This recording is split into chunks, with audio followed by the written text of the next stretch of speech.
5 वर्ष झाली बघता बघता आज काकांचं 5वं पुण्यस्मरण आहे. काकांचं 5वं पुण्यस्मरण आहे. आणि तत्पूर्वी काय माहिती नंतर घाईघाईचं हे सगळं राहून जातं. तत्पूर्वी माझे परमश्रद्धेय गुरुवर्य शिवाजी दादा आणि माझी सर्व गुरुबंधू गुरुभगिनी तसेच आजच्या कार्यक्रमासाठी खास करून उपस्थित असलेल्या आमच्या संत महंत साध्वी शिरसाट मॅडम, खरंच मला खूप त्यांना बघूनच मला खूप उत्साह आला आहे. खरं तर मी आज थोडीशी नरम गरमच होती, पण त्यांना बघितलं तर मला खूप असा उत्साह आलेला आहे. तसंच आजच्या कार्यक्रमासाठी उपस्थित असलेले परमेश्वर महाराज, काय आहे माहिती का, ही मंडळी सगळे पडद्याच्या आतमध्ये असतात आणि हे आमचे भाऊ, मला नावं आता आठवणीत नाही दादा, सॉरी. आणि ही माझी लाडकी नेहमीप्रमाणे छोटी छोटी मंडळी. खरंच गुरुचं विशेष कौतुक करावं असं वाटतं खरोखर. म्हणजे कुठलाही असा वर्ग राहत नाही की त्याच्या नजरेत नाही येत आणि त्यांना ती संधी भेटत नाही, असं होत नाही. गुरु खूप वेळा सगळ्यांना म्हणजे काय आहे माहिती आहे, हे न कळतपणे त्यांना स्टेज उपलब्ध करून देणं आहे, संधी उपलब्ध करून देणं आहे, त्यांच्यातला आत्मविश्वास वाढवणं आहे. तसंच आमचे चोपदार काका आणि तसंच इकडचे चोपदार काका छोटेसे आहेत वाटतं, हां ठीक आहे. आणि आमचे हे कुठं गेले, वासुदेव आलेले ना मग अशी, हां सर, हां विनेकरी, हां वासुदेवांना टोप असतं बरोबर, विनेकरी दादा आणि तुम्ही सर्व उपस्थित माझ्या आत्मस्वरूप भावंडांनो. आणि विशेष महत्त्वाचं म्हणजे आजच्या कार्यक्रमांच्या निमित्ताने ज्यांच्या मार्फत आपली ही सेवा घडणार आहे ते समस्त आमचं गुरुचं कुटुंब. आता गुरुचं कुटुंब म्हटल्यावर गुरुच्या बहिणी, त्यांचे भाऊजी आणि समस्त त्यांचे सर्व परिवार या कार्यक्रमात त्यांनी आपल्याला बोलवलं आहे. आणि नकळतपणे आपल्या आज सत्संग घडणार आहे. प्रवचनाची मगाशी सांगता झालेली आहे. प्रवचन काय एकदम ज्ञात मंडळीने केली होती, त्यामुळे मला आता जास्त काही सांगायची गरज नाही आहे असं मला वाटते. आणि वाटते नाही, तसंच आहे असं तुम्ही समजू नका, काय तसंच आहे. आणि म्हणूनच काय आहे माहिती आहे, तुकाराम महाराजांचा अभंग आज चिंतनासाठी घेतलेला आहे. आणि किती गोड भाषेत, तुकाराम महाराजांची भाषा फार गोड आहे आणि बोल तर त्याहूनही गोड आहेत आणि अक्षरशः हृदयापर्यंत पोचणार आहेत.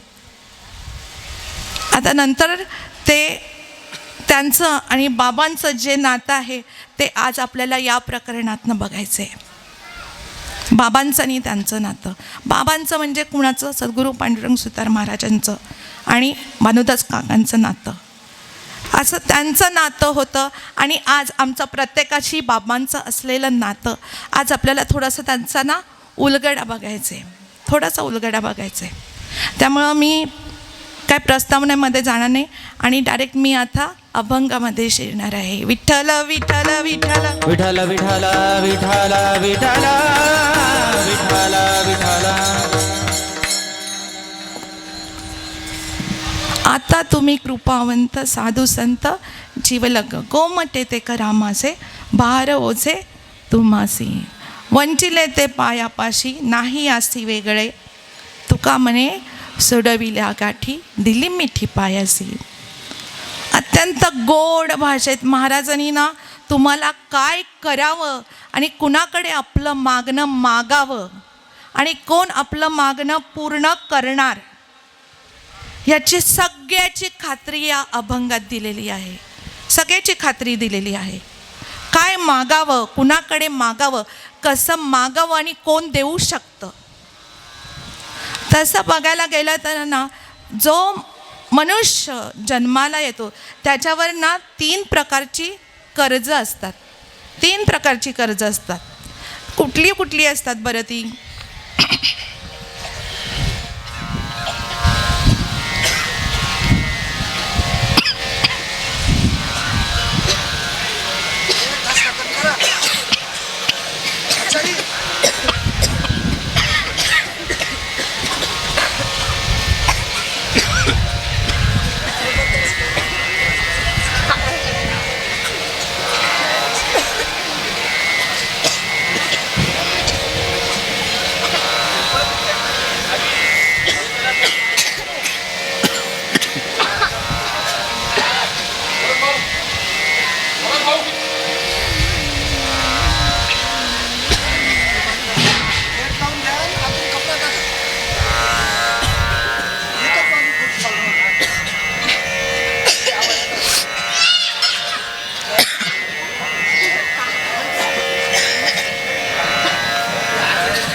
विठ्ठल विठ्ठल विठ्ठल विठ्ठल विठ्ठल विठ्ठल विठ्ठल विठ्ठल विठ्ठल विठ्ठल. कर्ज म्हटलं की माणसांना ठसका येतो, बरोबर आहे ना? हां, यायलाच पाहिजे नाही का? दुसऱ्यांचं देणं असतं ना, त्यामुळे माणसांना ठसके येत राहतातच.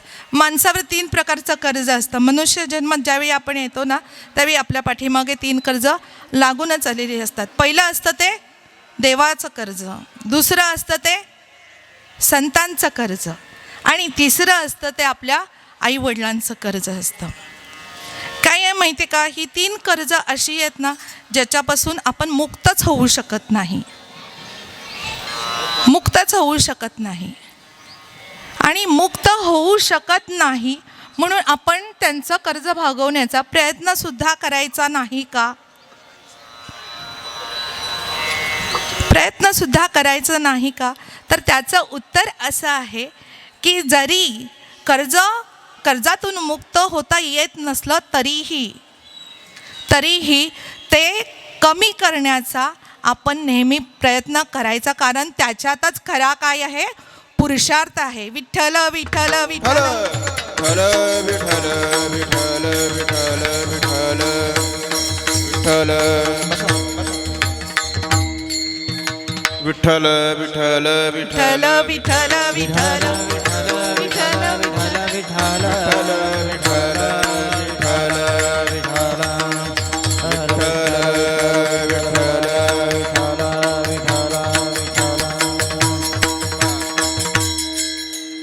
काय असतं माहिती का?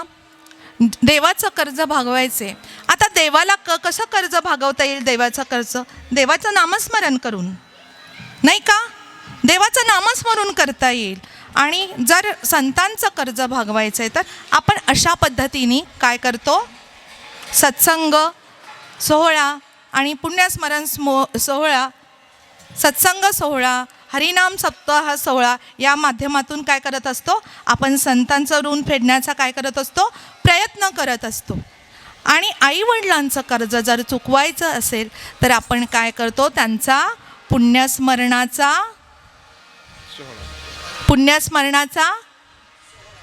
सोहळा, कार्यक्रम नाही. पुण्यस्मरणाचा फक्त आणि फक्त काय असतो? सोहळा असतो. कारण त्यातून आपण त्यांच्याप्रती काय करत असतो? कृतज्ञता व्यक्त करत असतो. आपण त्यांना थँक्यू म्हणत असतो त्या निमित्ताने. बघा ना, हे आपण नेहमीच्या जीवनात आपलं घडतं का? पण आजचा तो दिवस आहे की आपण त्यांच्याप्रती काय करतो? कृतज्ञता व्यक्त करतो. विठ्ठल विठ्ठल विठ्ठल विठ्ठल विठ्ठल विठ्ठल विठ्ठल विठ्ठल विठ्ठल. आता पुण्यस्मरण कुणाचं केलं जातंय? कुणाचं केलं जातंय? पुण्यस्मरण फक्त गेलेल्या माणसांचं केलं नाही जात. मग तो पुण्यस्मरणाचा कार्यक्रम होतो. पुण्यस्मरण त्या व्यक्तींचं केलं जाते, म्हणजे पुण्यस्मरणाचा सोहळा त्या व्यक्तींचा केला जातो ज्यांच्या स्मरणाने सुद्धा आपल्याला पुण्याची प्राप्ती होत असते. ज्यांच्या स्मरणाने सुद्धा आपल्याला पुण्याची प्राप्ती होत असते. कारण ते नाव घेऊन घेऊन घेऊन त्यांची अवस्था जीवापासनं शिवापर्यंत झालेली असते. म्हणून आता मगाशी सोनवणे सर येता येता आल्यानंतर मला तोच विषय ऐकायला मिळाला की काकांची आजची स्थिती जरी ते आपल्यात नसले तरी आज त्यांची अवस्था पण साधकाचीच आहे, पण त्यांचा टप्पा थोडासा वेगळा बदललेला आहे. काय आहे माहिती आहे? नुसतं जन्माला येऊन चालत नाही. नरदेह दुर्लभ जाणा, शतवर्षाची गणना, तयामध्ये दुःख यातना, तुम्ही आठवा मधुसूदना. अल्पायुष्यमान वदे, अल्पायुष्यमान वदे, अल्पायुष्य मानव देह, अल्पायुष्य मानव देह.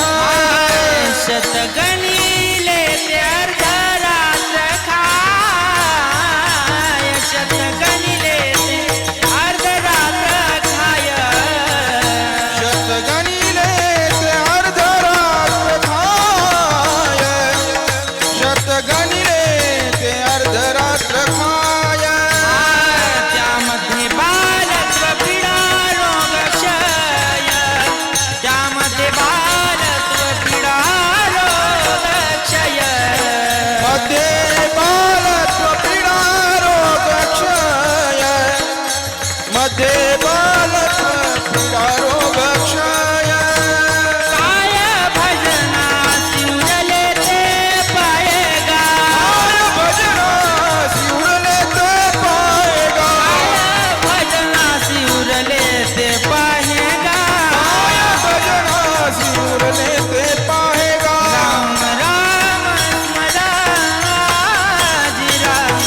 म्हटले महाराजांनी, राम राम स्मरा आधी. मग कुठल्या रामाला आपल्याला आळवायचं आहे? कुठल्या रामाला आपल्याला आळवायचं आहे? बाहेरच्या रामाला, धनुष्यधारी? मग कुठल्या रामाला आपल्याला आळवायचं आहे?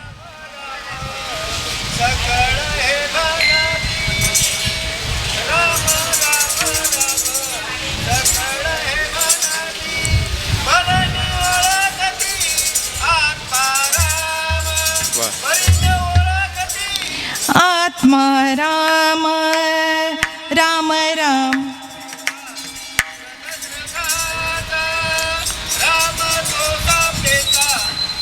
दशरथाचा हा राम तो चाप्याचा पुत्र दशरथाचा. तो तर आहेच. अयोध्येतला राम तर आहेच. पण आपल्याला तो राम शोधायचा आहे, तो म्हणजे या अहोदेह नगरीमधला, या अयोध्येमधला राम. मग तो कुठे बसतो? आणि तो काकानी कसा कळवून घेतला? इथं दुसऱ्या चरणात म्हटलेलं आहे की गोमटे ते करा माझे भार ओझे तुम्हासी. आपल्याला सगळं आज बघायचं ते फक्त गोमट. आपल्याला सर्वांचं आपल्या स्वतःचं गोमट करून घ्यायचं आहे. काकांना ते लवकर कळलं. काय आहे माहिती आहे, आपल्या आयुष्यात सद्गुरूची भेट होणं खूप विरळ आहे. बहु अवघड आहे संत भेटी. पण ज्याच्या नशिबात आहे त्याला ते मिळूनच राहते की नाही का? भाग्यवंता घरी भजन कीर्तन आणि त्याची वाटप आहे रघुनंदन. आता जे काही मागणं मागितलंय महाराजांनी काय हो, आमच्या काकांनी पण तेच मागितलं ना. मग ते आता मागणं कुणाकडे बरं मागितलं असेल तर 4 जणांकडे आपण आपली मागणी मागत असतो. आणि ते आपल्याला हळूहळू आता बघायचं आहे. 4 जणांच्या पैकी पहिला आहे कोण? संसार. संसार म्हटल्यानंतरच सगळ्यांच्या भुवया उंचावल्यात. संसाराकडे जातात, म्हणतात हे संसारा तू माझं काय कर? गोमट कर. आता शेवटी तो संसारच संसार दुःख मूल चौकडे विश्रांती नाही कोठे रात्रंदिवस तळमळ. विश्रांती नाही गोठे रात्रंदिवस तळमळ. काम क्रोध लोभ क्षोणे पाठी लागले ओढाळ. काम क्रोध लोभ शून पाठी लागले ओढाळ. कवना मी शरण जाऊ दृष्टी देईल निर्मळ. शरण जामो दृष्टी होईल धर्म जागो सदैवाचा जो बापल उपकारी. दृष्टी देतो त्याचे नाव मी उच्चारी. मगा जागो तुझा तुगा परोपकारी. आदळा दृष्टी देतो त्याचे नाव मी उच्चारी. कळलं संसार कसा आहे? संसार दुःखमुळं चहूकडे इंगळ, विश्रांती नाही कोठे रात्रंदिवस तळमळ. मग आपल्याला संसार गोमट करू शकेल का? जो स्वतःच तळमळ करतोय तो स्थिरता देऊ शकेल का? संसार कसा आहे? संसार जड आहे, शिवाय तो चेतनही नाही आहे. संसार कसा आहे? संसार जड आहे आणि शिवाय तो चेतनही नाही आहे. आणि जड कुठलीही वस्तू असू दे ती कुणाचंही गोमट करू शकत नाही. कारण ती काय आहे? जड आहे. असा एक छोटासा प्रसंग आहे. एक गावातली मुलगी असते, तिचं लग्न एका मुलाशी होतं. तो कुठे राहायला असतो? मुंबईला. आणि मुंबईला जे राहणारे असतात त्यांच्या रूम तुम्हाला माहिती आहेत किती असतात? 8x9च्या 10x10च्या, त्यापेक्षा कमीच म्हणा. ते लोक कसं ॲडजस्ट करतात बुवा त्यांचं त्यांना माहिती. खरंच बिचाऱ्यांचं खरंच कौतुक करायला पाहिजे त्या गोष्टीसाठी. आणि असाच त्यांचा नवीन नवीन संसार असतो. जातात मुंबईला जातात, त्याचं सगळं रुटीन सुरू होतं. रोज कामाला जात असतो, ही आपले डबा बनवून देत असते आणि दोघांचं खूप छान संसार चाललेला असतो. नवीन नवीन असतो ना म्हणून कदाचित. आणि छान चाललेलं असतं आणि रात्री जेवण खावण होतं. दोघं झोपायला जातात, पलंगावर बसतात. असंच नवरा विचारतो बायकोला, काय गं आपल्याला मुलगा झाला तर तो कुठं झोपेल? आपली एवढीशी रूम, इकडं काय कपाट लागतंय, इकडं काय भांडी लागतात, इकडं काय स्वयंपाकघर आहे, इकडं काय बाथरूम आहे, असं सगळं असतं. तर ती म्हणते ती हुशार असते ना, ती हुशार असते कारण ती गावातली असते. असं समजू नका, मी असंच म्हटलं. ती गावातली असते, ती हुशार असते. मग ती म्हणते तुम्ही थोडंसं तिकडे सरका, मी थोडं इकडं सरकते, आपलं बाळ ना इथे झोपेल. तर एवढ्यावर तो काय थांबत नाही. तो म्हणतो आपल्याला जर जुळी झाली तर ती म्हणते की तुम्ही जर असं तिकडे सरका, मी जर असं इकडं सरकते, मग तो जर असं इकडे सरकतो, इथं झोपेल. आता एवढ्यावर बाबांनी थांबावं की नाही? हां, शेवटी तो विचारतो आपल्याला जुळं झालं आणि आपल्याला मग मुलगी झाली तर ती कुठं झोपेल? तर ती म्हणते तुम्ही जर असं तिकडं सरका, मी जर असं इकडं सरकते, असं जर असं तिकडं जर असं इकडं सरकत तो काय होतो, काटेवरनं पलंगावरनं खाली पडतो. माझा दृष्टांत इथं संपलेला आहे. बघा संसार कसा असतो. आता कल्पिलेला संसार हा असं दुःख देत असेल तर लौकिकातला आणि अलौकिकातलं गोमटं करण्यासाठी आपल्याला संसार उपयोगाला पडेल का? महाराज तर त्याच्या पुढेही जाऊन सांगतात की दुःख बांधवडी आहे हा संसार, सुखाचा विचार नाही कोठे. मग महाराज म्हणतात संसारा बाबा तुला राम राम. आणि मग पुढे कुठं जातात? दुसऱ्या वेळेला जातात, मग जीवाकडे जातात. तिथं आपलं मागतात की हे जीवा माझं गोमटं कर, माझं काय कर, गोमटं कर. पण तो काय आहे? तो जीव आहे. तो चेतन जरी असला तरी तोही जडच आहे, नाही का? आणि मेन म्हणजे काय आहे माहिती आहे, जीव चेतन जरी असला तरी तो परिपूर्ण नाही, तरी तो परिपूर्ण नाही आहे. त्याच्याकडे अपूर्णत्व आहे. त्याच्याकडे काय आहे? अपूर्णत्व आहे. अपूर्णत्व मी या गोष्टीसाठी म्हणते कारण काय आहे माहिती आहे का? ममैव अंशो जीवलोके. कारण जीव हा अंश आहे आणि परमात्मा हा कोण आहे? अंशी आहे. म्हणजे जीवाला शिवाकडे जायचंय, जीवाला परमात्म्याकडे जायचंय आणि अंशाला कुणीकडे जायचंय? अंशीकडे जाऊन मिळायचंय. आता एक जर दुसऱ्याकडे जीवाकडे गेला तर तो त्याचं गोमटं करू शकेल का हो? नाही ना करू शकत. तो पण अर्धवट आणि दुसरा जीव पण अर्धवटच आहे. त्यामुळं जीवाकडे काय त्याची अपेक्षा पूर्ण होत नाही. आता महाराज तिथं पण म्हणतात बस झालं बाबा, आता मी जातो पुढे. आता झाला संसार झाला, जीव झाला. आता महाराजांनी जाणं कुणाकडे केलं माहिती आहे का? काकांचं पण असंच झालं. ह्या साधक अवस्थेत असताना आपल्याला इकडे जाऊन असं कुणाकडे जायचं आहे ते मी शेवटीला सांगणार तुम्हाला, कारण ते सरप्राईज आहे म्हणून. आता ते जातात कुणाकडे माहिती आहे का? ते जातात देवाकडे.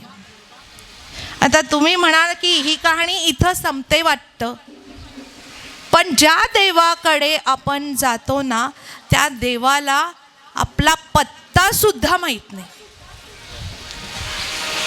आता तुम्ही म्हणाल काय खोटं सांगताय, आम्ही रोज तर देवाचं एवढं नामस्मरण करतो, देवाला एवढ्या करुणा भागतो, सगळं काही करतो आणि तुम्ही म्हणताय की असं, मग आमचं गेलेलं वाया गेलं का? थांबा सर, थोडंसं थांबा. मी तर म्हणते की देव आपल्याला सुख देऊ शकत नाही. किती विरोधात्मक वाक्य आहेत ती. पण थोडंसं आपण पुढं गेल्यानंतर कळेल की कसं असतं हे. देवसुद्धा आपलं काय करू शकत नाही, आपल्याला सुख देऊ शकत नाही. पण काही भ्रमनिरास करू नका. देवाला काय करावं लागतं तेही मी सांगेन. देव हा सूक्ष्म आहे, जड नाही. देव हा चेतनही आहे आणि देव हा परिपूर्ण सुद्धा आहे. मगाशी तर मी म्हटलं नाही का, परिपूर्ण सुद्धा आहे. आता तुम्ही मला सांगा, ज्ञानेश्वरीच्या 4थ्या अध्यायामध्ये काय आलेलं आहे? परित्राणाय साधूनां विनाशाय च दुष्कृतां धर्मसंस्थापनार्थाय संभवामि युगे युगे. नाही का? देव कशासाठी येतात? यदा यदा हि धर्मस्य ग्लानिर्भवति नु भारत अभ्युद्धारम् अधर्मस्य तदात्मानं सृजाम्यहम. भक्त राखे पायापासी दुर्जनाशी संहारी दुर्जनाशी संहारी दुर्जनाशी संहारी. भक्ता राखे पायाबासी दुर्जनाची संहारी दुर्जनाची संहारी दुर्जनाची संहारी. भक्त राखे पायापासी दुर्जनासी संहारी म्हणजे सज्जनांचं रक्षण करण्याकरता आणि दुर्जनांचा नाश करण्याकरता भगवंताला या पृथ्वीवर अवतार घ्यावा लागतो. नाही का? मग तो कुणासाठी येणार? तो कंस मामा करता येणार नाही, तर मग राधेकरिता येणार, उद्धवाकरिता येणार. तो हनुमंतासाठी येणार नाही, तर मग कोणासाठी महाराज?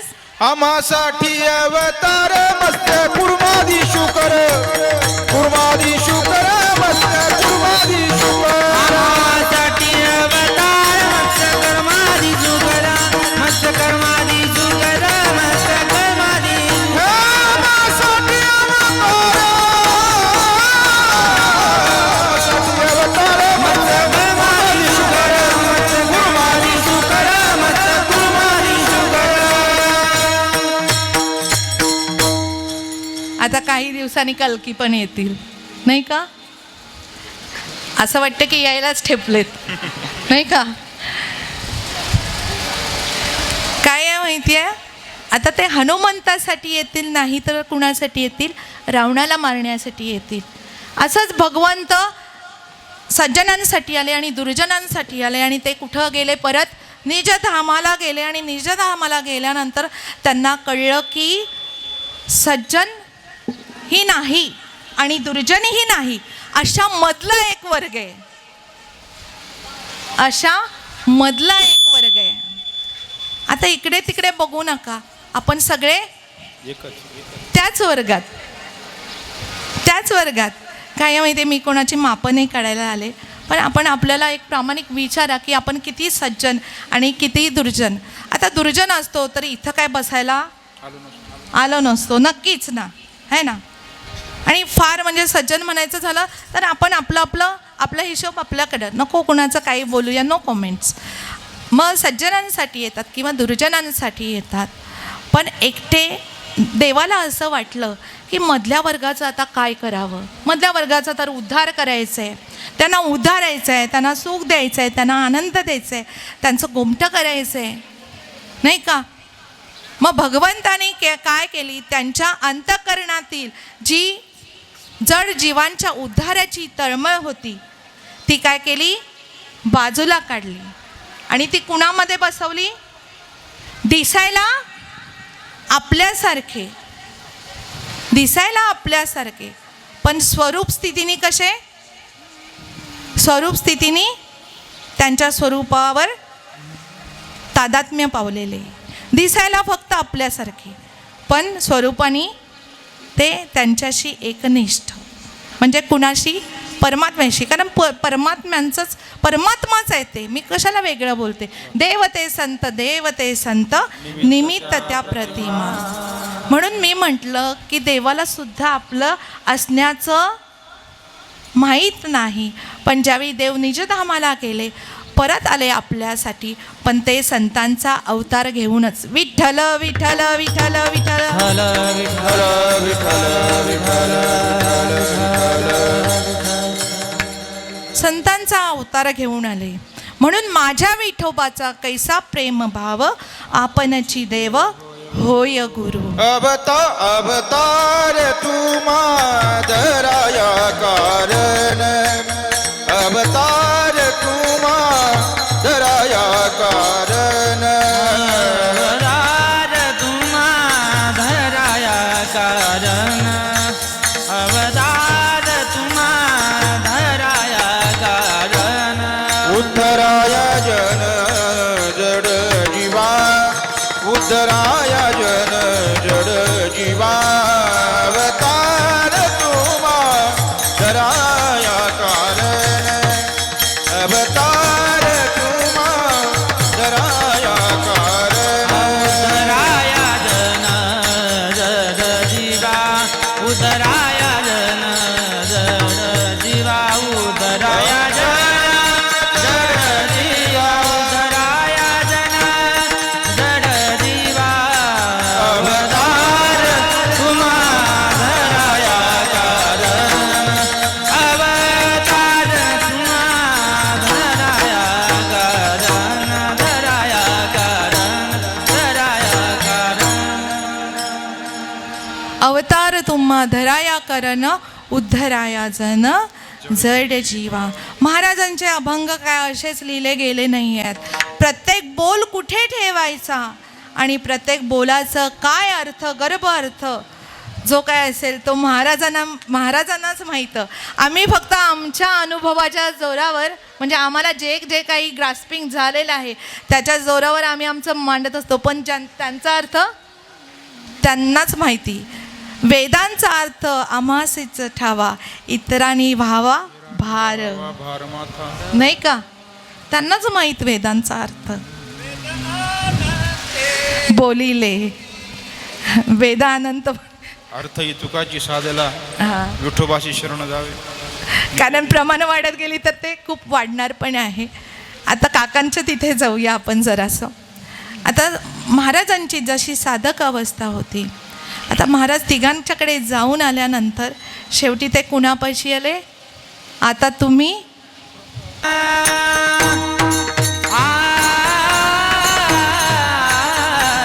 आता तुम्ही कृपावंता, आता तुम्ही कृपावंत.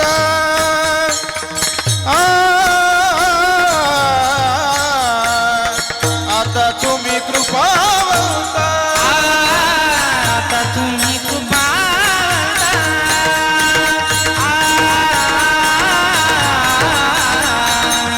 आता तुम्ही कृपावंता, आता तुम्ही कृपावंत.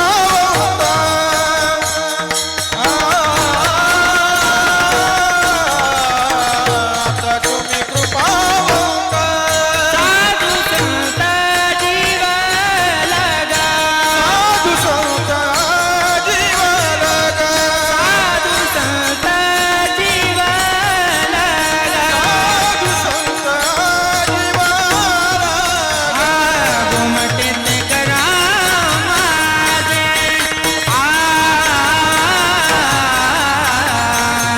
गोमटे ते करा माझे, गोमटे ते करा माझे.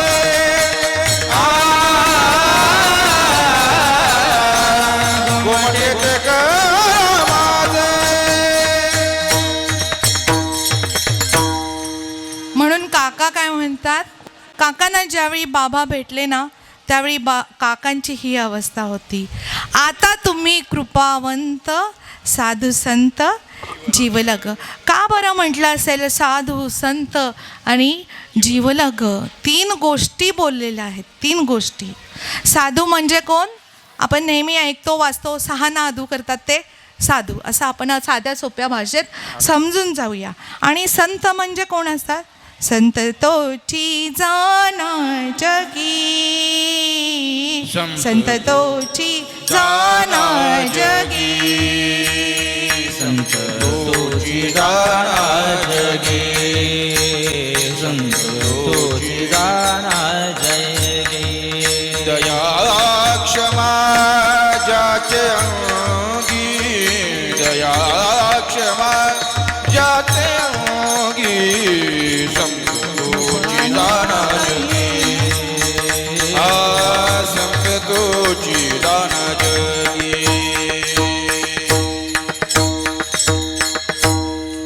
आता काकांना तर बाबा भेटलेलेच आहेत, म्हणजे प्रत्यक्ष त्यांच्या सद्गुरूंचं त्यांच्या जीवनामध्ये अवतीर्ण झालेले आहेत ते. आणि मग काका काय म्हणतात माहिती आहे का, बाबांना एक करुणा भागतात. पहिली स्टेज आहे ही. ज्यावेळी काका बाबांना भेटले त्यावेळी ही पहिली स्टेज आहे. अनुदिन अनुतापे तापलो राम राया परम दिन दयाळा नीरसी मोह माया. परम दिन दयाळा नीरसी मोह माया.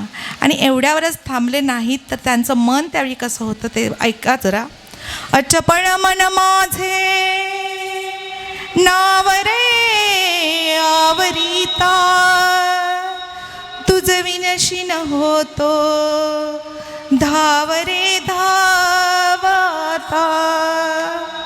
भजन रहित रामा सर्वही जन्म गेला स्वजन जनधनाचा व्यर्थ म्या स्वार्थ केला. रघुपती मती माझी आपुलीशी करावी सकळ त्यजुनी भावे कास तुझी धरावी. सकळ त्यजुनी भावे कास तुझी धरावी. सकळ त्यजुनी भावे कास तुझी धरावी. विठ्ठल विठ्ठल विठ्ठल विठ्ठल विठ्ठल विठ्ठल विठ्ठल विठ्ठल विठ्ठल विठ्ठल विठ्ठल. नुसतं आपल्या म्हणजे मी नेहमी सांगत असते, आपण आपल्या स्वार्थाचं बघत असतो. प्रत्येक माणूस हा स्वार्थी आहे. प्रत्येक माणसाचा स्वभाव धर्म स्वार्थी आहे. आपण फक्त आपल्यापुरतं बघतो की मला हे माणूस माझ्या आयुष्यात गरजेचं आहे, मला त्याच्याकडनं ही माझी कामं करून घ्यायची आहेत, एवढाच आपण विचार करत असतो. पण सगळ्यात महत्त्वाची एक गोष्ट असते, फक्त संत आणि सद्गुरूच एक असतात की जे आपलं हित जाणत असतात. तुम्हाला सांगू, आपण जेवढं आपल्याला स्वतःला ओळखत नाही ना तेवढं बाबा आपल्याला ओळखतात. नक्की ना? हां, आपण पण आपल्याला एवढं ओळखत नाही जेवढं बाबा आपल्याला ओळखतात. आणि म्हणून तिथं आपण जाऊन सांगायचं नाही की मला हे हवंय, मला ते हवंय आणि मला हे पण पाहिजे. तिथं आपण जाऊन काही सांगायचं नाही. आणि महाराजांना हे ज्यावेळी कळलं की गोमटा आपला संसार पण करत नाही, गोमटा आपलं जीव पण करत नाही, गोमटा आपलं देव पण करत नाही, पण देव ज्या अवतारामध्ये आलेत ते सद्गुरू मात्र आपलं हित केल्याशिवाय राहत नाहीत. विठ्ठल विठ्ठल विठ्ठल विठ्ठल विठ्ठल विठ्ठल विठ्ठल विठ्ठल. बघा ना, बॅनरवर तुम्ही आल्यानंतर बॅनर वाचलत का हे? हां, बॅनर वाचलं नसेल तर वाचा, नंतरच वाचा, आता वेळ नाही आहे आपल्याला. एक छान अभंग लिहिलेला आहे.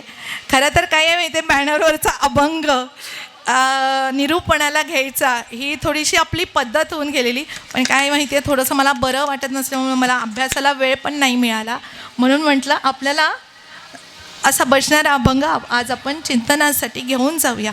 पण हा अभंग जो आहे बॅनरवर तो खरंच इतका म्हणजे संतांचं महात्म्य, संतांचं आपल्या जीवनातलं स्थान हे सहज दर्शवणार आहे. संत संगतीने थोर लाभ झाला, संत संगतीने थोर लाभ झाला. म्हणताय संत संगतीने थोर लाभ झाला, संत संगतीने थोर लाभ झाला, संत संगतीने थोर लाभ झाला, संत संगतीने थोर लाभ झाला. मोहनी रसना मायाधिक, निरसना मायाधिक, घातली बाहेरी काम क्रोध वैरी, घातले बाहेरी काम क्रोध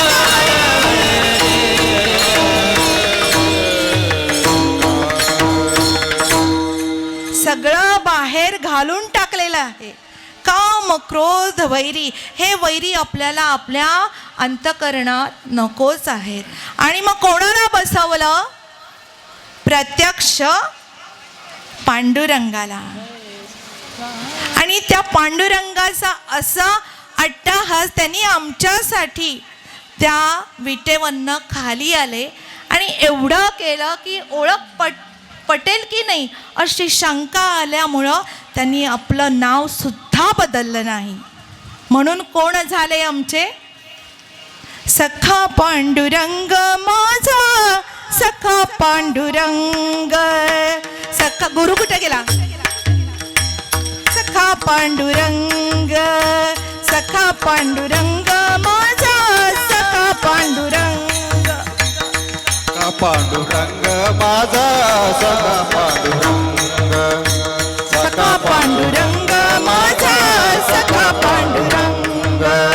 तुझी आना माझा लागला छंद, तुझी आना माझा लागला छंद.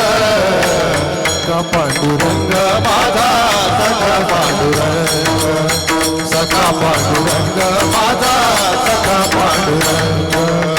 भेट झाली जीव जीवा लागला रंग, भेट झाली जीव जीवा लागला रंग. रोमांचित काया झाली उठती तरंग, रोमांचित काया झाली उठती तरंग. सखा पांडुरंग माझा, सखा पांडुरंग, सखा पांडुरंग माझा, सखा पांडुरंग. सखा पांडुरंग माझा, सखा पांडुरंग, सखा पांडुरंग माझा, सखा पांडुरंग, सखा पांडुरंग, सखा पांडुरंग.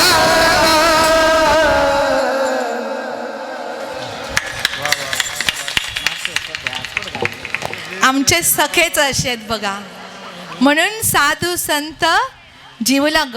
जिवलग कोण असतं तुम्ही सांगा? सगळ्यात जे आपण आईवडिलांना सांगू शकत नाही, जे आपण बहिणीला सांगू शकत नाही, जे आपण पत्नीला सुद्धा सांगू शकत नाही, मग ते आपण कोणाला सांगतो? आपल्या सख्याला सांगतो, नाही का? आणि सखाचं उलटं करा आता. कोण झाले? खास, नाही का? खास झाले ना. मग तेच आपले जीवीचे कोण होतात? जिवलग होऊन जातात. आणि हे वर्म काकांना बाबांकडे गेल्यानंतर लगेचच कळलं, फार वेळ लागला नाही. आणि ते त्यांच्याकडे गेल्यानंतर त्यांना प्रथम काय मिळालं माहिती का? कारण संतांकडे काय असतं माहिती का? तद्विधी प्रणिपातेन परिप्रश्नेन सेवया उपदेशांती ते ज्ञानम ज्ञानेन अस्तित्व दर्शिना. ते ज्ञान पैगा बरवे जरी मणी अथी अनावे, संताया भजावे सर्वस्वेसी. बस एवढ्यावर थांबत नाही. ते ज्ञान अद्वैत ज्ञान, ब्रह्मज्ञान त्यांच्याकडे असतं आणि ते आपल्याला देण्याची सामर्थ्य ठेवतात आणि त्यांची इच्छा पण असते. पण केव्हा माहिती आहे? तनु मनु जीवे चरणासी लागावे, अगर्वता करावे, दास्य सकळ. सगळं काय लावायला लागतं? त्यांच्या चरणाशी लावावं लागतं. आणि काय? दास्य भाव पत्करावा लागतो. तो आमच्या काकांनी पत्करला होता. म्हणून त्यांची साधना खूप मोठ्या प्रमाणात होती आणि खूप वरच्या पातळीची होती. खूप सारे अनुभव त्यांनी घेतलेले होते आणि आज खरं तर ते इथं सांगण्यासारखे नाहीच आहेत आणि सांगूही शकत नाही. हे सगळे समोर बसलेले मंडळी आहेत ना, आम्ही ज्या वेळी बसतो, कधी आम्हाला वेळ मिळाला तर आमचा खरंच सत्संग होत असतो आणि 3-3 आणि 4-4 वाजलेले सुद्धा आम्हाला कळायचे नाहीत. विठ्ठल विठ्ठल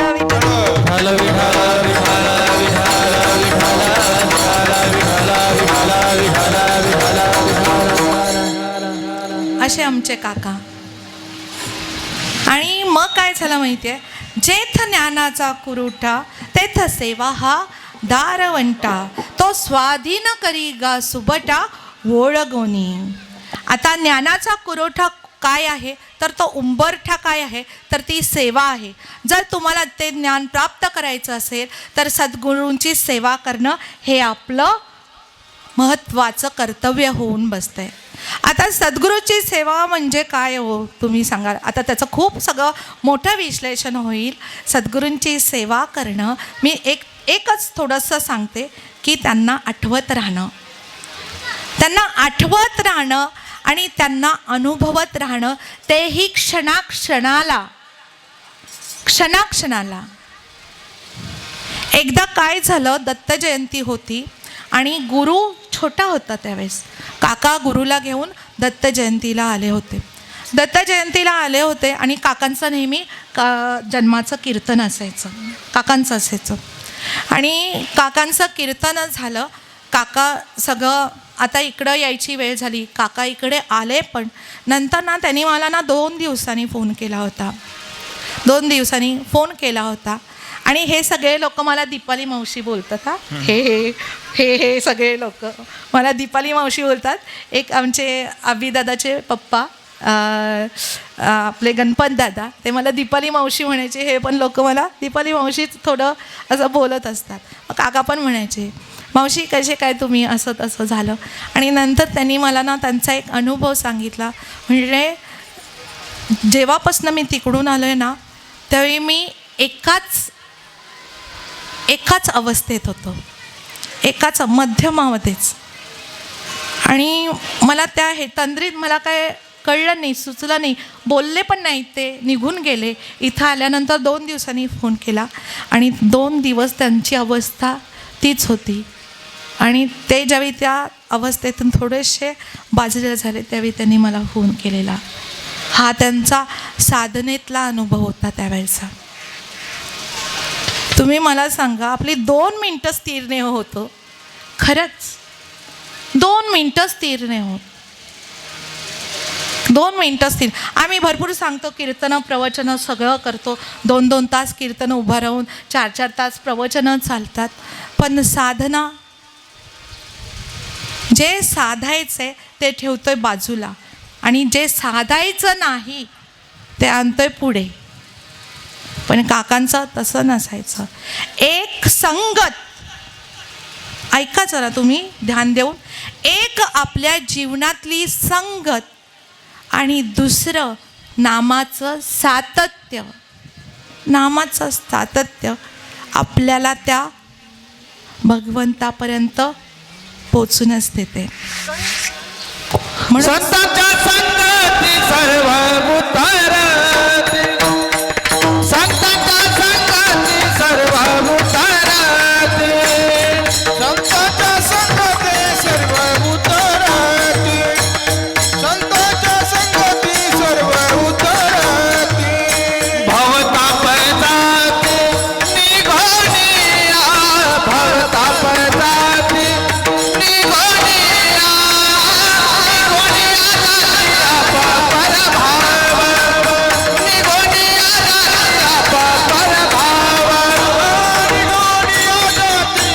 परभाव निघून जाती अपरभाव सुख में अपार संताई सुख में अपार सुख में अपार संताई निगोनिया जाती अपरभाव निगोनिया जाती अपरभाव अपरभाव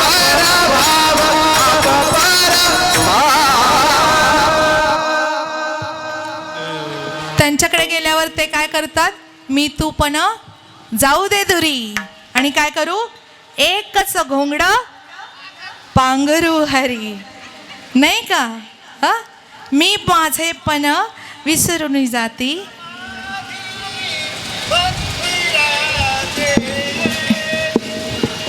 मी माझेपण विसरून जाती मी माझेपण विसरून जाती मंदिराचे समाधी मंदिराचे समाधी मंदिराचे समाधी मंदिर जेती समाधी मंदिर जेती समाधी मंदिर जेती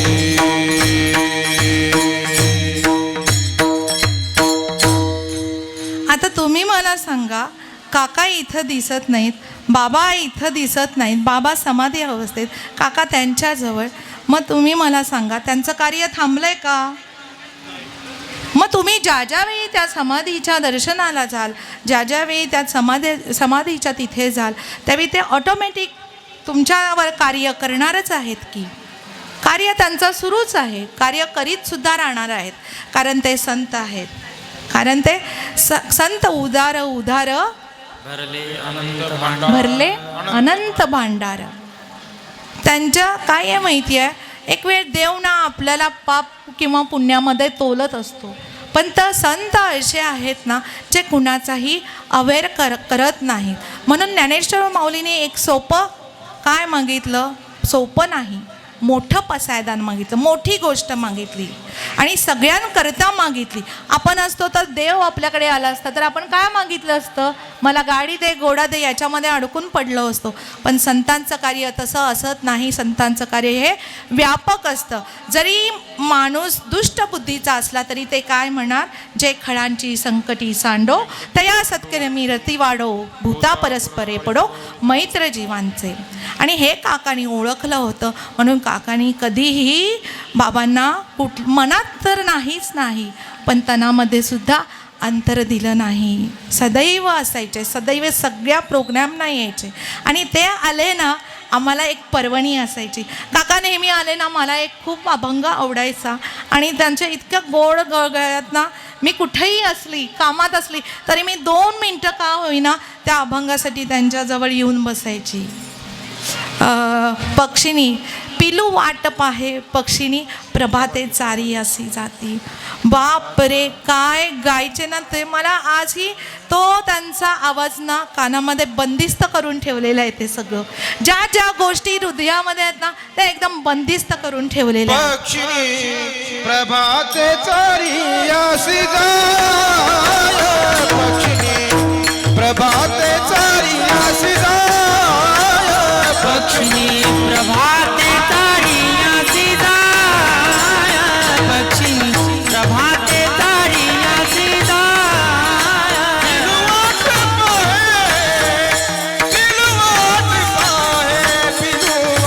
पाहे उपवास पक्षिणी प्रभाते तारी अशी जाय पक्षिणी प्रभाते तारी अशी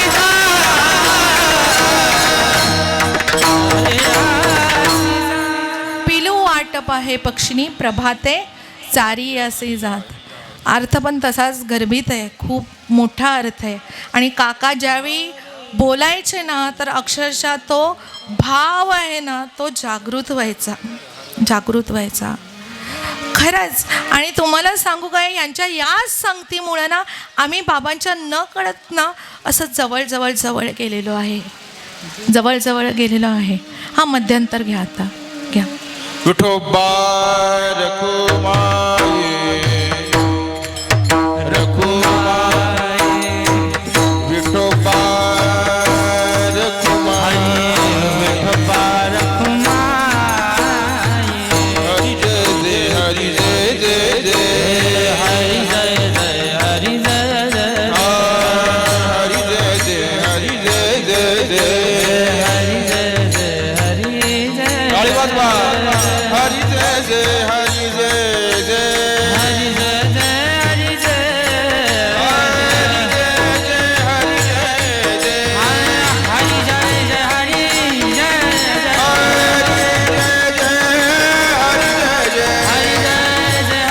हरी जय हरी हरी हरी हरी हरी जय जय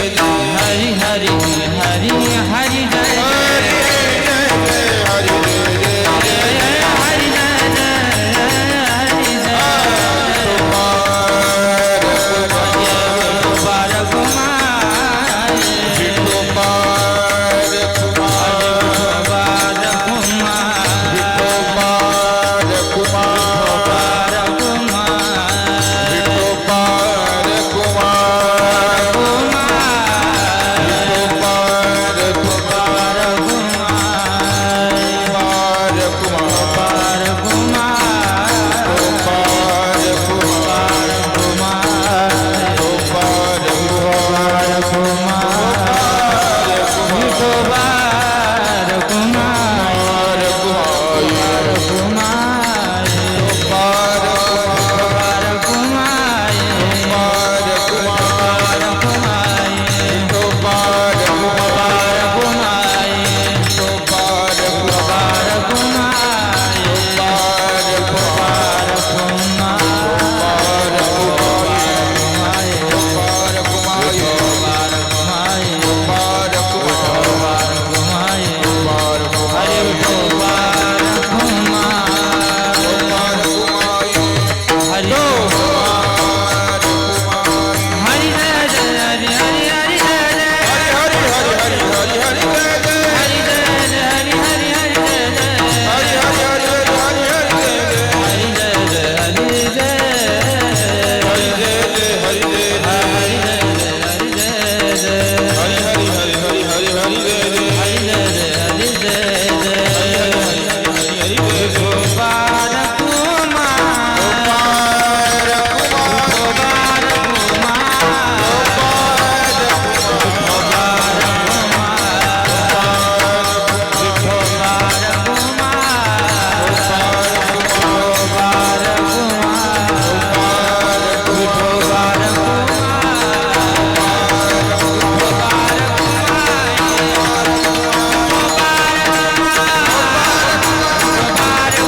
घुमाए विठोबा रखुमाई विठोबा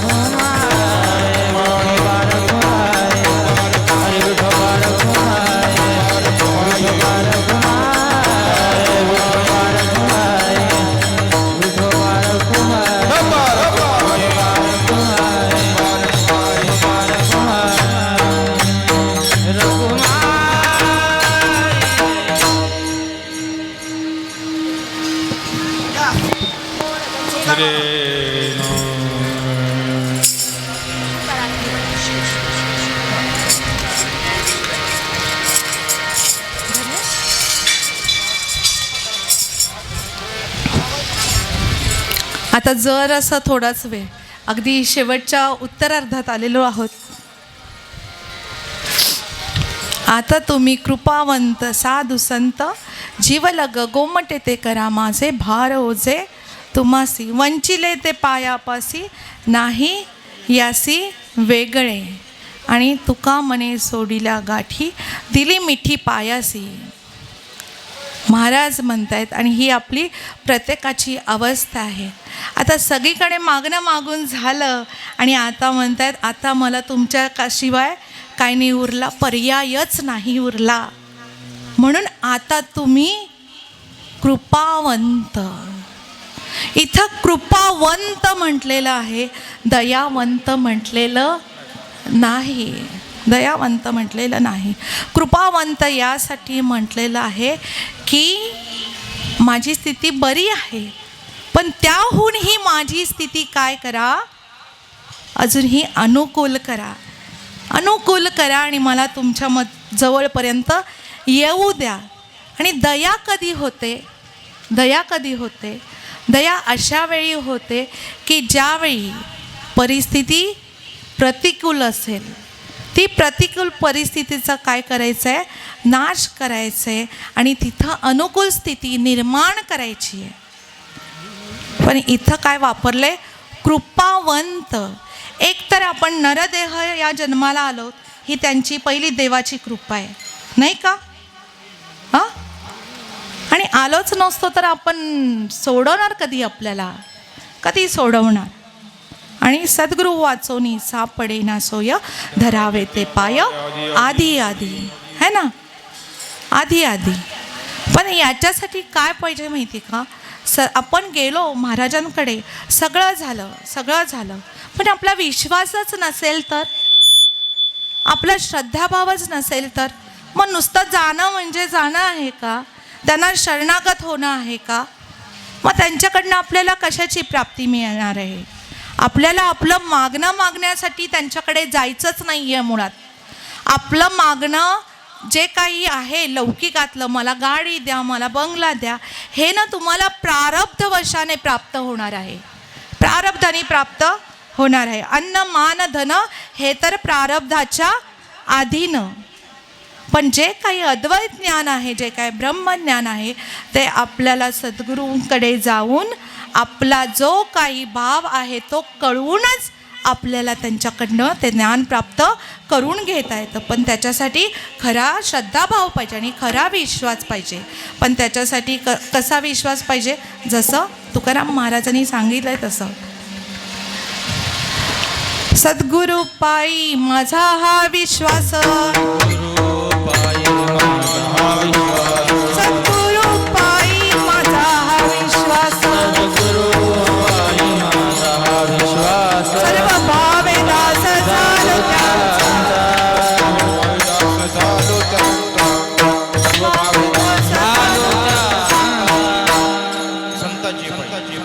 संतांची ये पायी, संतांची ये पायी माझा हा विश्वास, सर्व भावे दास झालो त्यांचा, तेची माझे हित करीती सकळ कृपा करी. मग असा विश्वास आपल्याला राहिला का? नाही ना. आपण काय सांगायला गेलो ना देवाकडे, अमुक अमुक अमुक असं माझं कर, तू फक्त माझं भलं कर, तू फक्त माझं हिताच्या कर, तू माझं फक्त चांगलं कर, आणि तू माझं फक्त आणि फक्त काय कर, गोमटं कर. असं आपण कधीच म्हणत नाही. माझं हे कर, माझं ते कर, अक्षरशः कमांड दिलेले असतात आपण देवाला सुद्धा, नाही का? महाराजांनी या पूर्ण अभंगात गोमट्याची कुठेही व्याख्या केलेली नाही. आणि का केलेली नाही माहिती आहे का? एक छोटासा दृष्टांत आहे. माझी सेवा आता संपायला आली आहे, अगदीच फार 10-15 मिनटं लागतील, मी लगेच तुम्हाला सोडून टाकते. काय आहे माहिती का? गोमटं करा म्हटलेलं आहे. एक ना खेड्यातलं म्हणा आता, कारण हल्ली शहरामध्ये मॉल झालेले आहेत, त्यामुळे त्या बायका फळं वगैरे विकायला काय दारावर येत नाहीत. नाही ना, तुमच्याकडे येत नाही येत, कारण तुम्ही मॉलमध्ये जाता, बरोबर? हां, मग खेडेगावचा प्रसंग आहे. खेडेगावात एक बाई टोपलीत बोरं भरून एका घरी गेलेली असते. एका घरी गेल्यानंतर काय होतं माहिती का? तिथं ओळखीच्या असतात, मोस्टली तिथल्या बायका एकमेकींच्या ओळखीच्या असतात. मग त्या घरात जाते, मग त्या ताईंना हाक मारते. मग ताई म्हणते कशा आहात तुम्ही वगैरे, त्यांचं सगळं डिस्कशन होतं. मग त्या पण विचारतात काय गं एवढ्या उन्हातनं कशाला आलीस, काय तू एवढं घेऊन आलीस, एवढ्या उन्हातनं येणं केलंस. पाणी बिणी देतात, तिची विचारपूस करतात, तुझ्या पोरांची लग्न झाली काय, तुझ्या पोरींची लग्न झाली काय, असं सगळं विचारतात, विचारपूस होते. तर ती म्हणते ताई मी तुमच्यासाठी ना खूप छान छान बोरं मिळाली म्हणून घेऊन आलेली आहे. आता मिळाली म्हणून घेऊन आलेली आहे, गोष्ट खरी आहे. तर पुढं त्यांचा संवाद चालू राहतो. इतक्यात काय होतं, एक छोटी त्यांचा नातू असतो, तो काय येतो समोर येतो. त्याचं नाव असतं राजू. तर ती बाई म्हणते बापरे राजू एवढा मोठा झाला. तर ती म्हणते हो अगं तो 3-4 वर्षाचा झाला आता त्याचा 4था बड्डे सेलिब्रेट केला आम्ही, असं ती म्हणते. तर ये रे राजू. तुम्हाला माहिती आहेत ना त्या बाया किती प्रेमळ असतात. आणि मग ती बाई त्याला साहजिकच हाक मारते, ये रे राजू तुला किती पाहिजे तेवढी काय घे, बोरं घे. आणि बोरं घे म्हटल्यावर तो राजू हुशार असतो. कसा असतो, हुशार असतो. तो किती केला म्हटलं घेई नाही. शेवटी त्याची आजी पण म्हणते, त्या ताई पण म्हणतात अरे घे रे, एवढ्या मावशी सांगतात तर तू घे त्यातली बोरं. पण तरीही तो काय तयार होत नसतो. तयार होत नाही हे बघून त्या काय करते, ती मावशी काय करते, तिचे हात मोठे ना, मग ती या हातात एवढी बोरं, या हातात एवढी बोरं घेते, त्याच्या खिशात टाकते, शर्टच्या त्याच्या पॅन्टच्या खिशात टाकते आणि त्याच्या हातात सुद्धा देते, हातात सुद्धा देते. मग ती बाई गेल्यानंतर ती ताई त्या पोराला विचारतात, त्यांच्या नातवाला विचारतात काय रे राजू तुझ्यावर किती छान संस्कार झालेत, कुणी दिलं तरी तू घेत नाहीस, किती रे छान तुझं वळण बाळा. असं म्हटल्यानंतर तो काय म्हणतो, अगं आजी तुला काय माहिती आहे, तुला काय माहिती आहे, मी जर माझ्या हाताने घेतली असती तर किती आली असती, दोनच आली असती नाही का. मग म्हणून मला 2च आली असती, पण त्या मावशीने स्वतःने दिली म्हणून माझे 2 पॅन्टचे खिसे, 2 शर्टचे खिसे भरले, शिवाय माझ्या हातात पण भरपूर बोरं आली. माझा दृष्टांत इथं संपलेला आहे. म्हणून काय आहे माहिती आहे का, आपण सद्गुरूंकडे गेल्यावर, संतांकडे गेल्यावर असं नाही म्हणायचं की मला हे द्या आणि मला ते द्या. फक्त एवढंच म्हणायचं की गोमटे ते करा माझे भार ओझे तुम्हासी, भार ओझे तुम्हासी. आणि काकांना हे ट्रिक्स माहीत असल्यामुळे काकांनी फक्त बाबांच्याकडे आल्यानंतर एकच इच्छा व्यक्त केली, एकच मागणी मागितली की आता तुम्हीच आहात, तुम्ही म्हणजे तुम्हीच आहात की जे माझं गोमटं करू शकता, बाकी इतर कुणीही माझं गोमटं करू शकत नाही. वंचिले ते पायापासी नाही यासी वेगळे. एवढंच पाहिजेल आहे हो मला, एवढंच पाहिजेल आहे मला बैसला अंतरी पांडुरंग, बाकी कशाची इच्छाच नाही आहे. घातले बाहेरी कामक्रोधवेरी, तुम्ही घातलेलेच आहे त्यांना बाहेर, पण पुन्हा येऊ नये अशी त्यांची तजवीज करून टाका आणि माझ्या अंतरी पांडुरंगाला बसवून ठेवा. आणि दुसरी एक गोष्ट आहे, करुणी उचित प्रेम घाली हृदयात, आलो दान मागायास थोर करुणियास, आलो दान मागायास थोर करुणियास.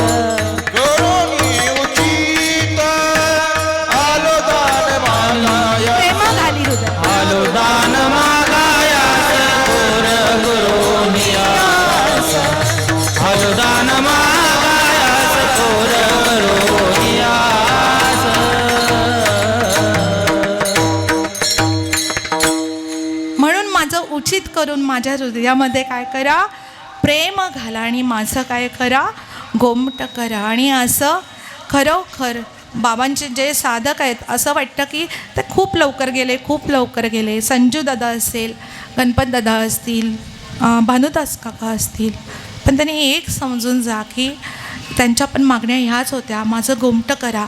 आणि त्यांनी बाबांनी केलेलं आहे, केलेलं आहे. त्यामुळं आपण कुठल्याही या शंकेमध्ये राहायचं नाही की काय आता त्यांचं झालं वगैरे असेल, असं काही नसतं. त्यांनी गोमटं केलेलंच आहे. म्हणून हा पुण्यस्मरणाचा सोहळा म्हणजे आपण अश्रू ढाळण्याचा नाही आहे, तर हा साजरा करण्याचा उत्सव आहे. साजरा करण्याचा उत्सव आहे. मगाशी तुम्हाला एक छोटी गोष्ट सांगते. काय आहे माहिती आहे, याच्यामधनं अर्थ खूप मोठ्या घेण्यासारखा आहे. मगाशी काकूनी गजरे काढले, मला म्हटले तुम्ही माळा गजरा, आणि या पोरी काय माळत नव्हत्या गजरा. त्यांना असं वाटत होतं की अरे काकांचा कार्यक्रम आज पुण्यस्मरणाचा, आपण गजरे कसे माळायचे.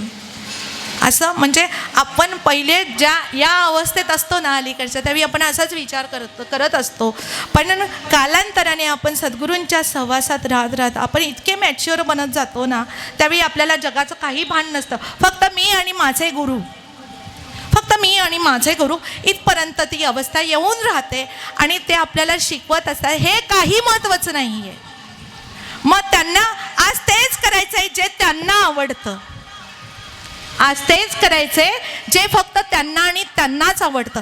आपण आपल्या आवडीचं आज काहीच नाही करायचं आहे. आपल्या आवडीचं काहीच नाही करायचं. त्यांना म्हटलं तुम्ही आज गजरा माळायचे आणि हसत त्यांच्याकडे जायचे.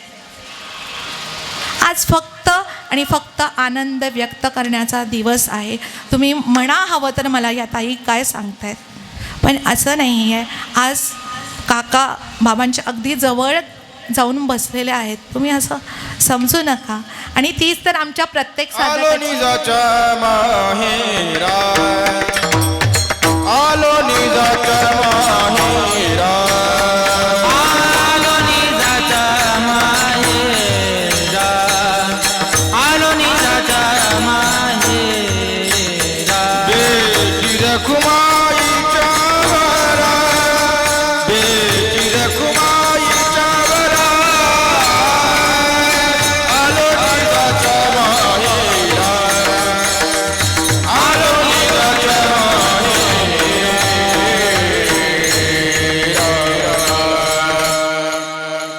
त्यामुळे सर मगाशी नकळतपणे तसे म्हटले, आता आम्हाला पण तीच आस आहे, आम्हाला पण लवकर तयारी करायची. थांबा सर, एवढ्यात करू नका, आपल्याला भरपूर कार्य आहे हो पाठीमागे, आपल्याला सगळ्यांना घेऊन जायचं आहे, साधी गोष्ट नाही आहे.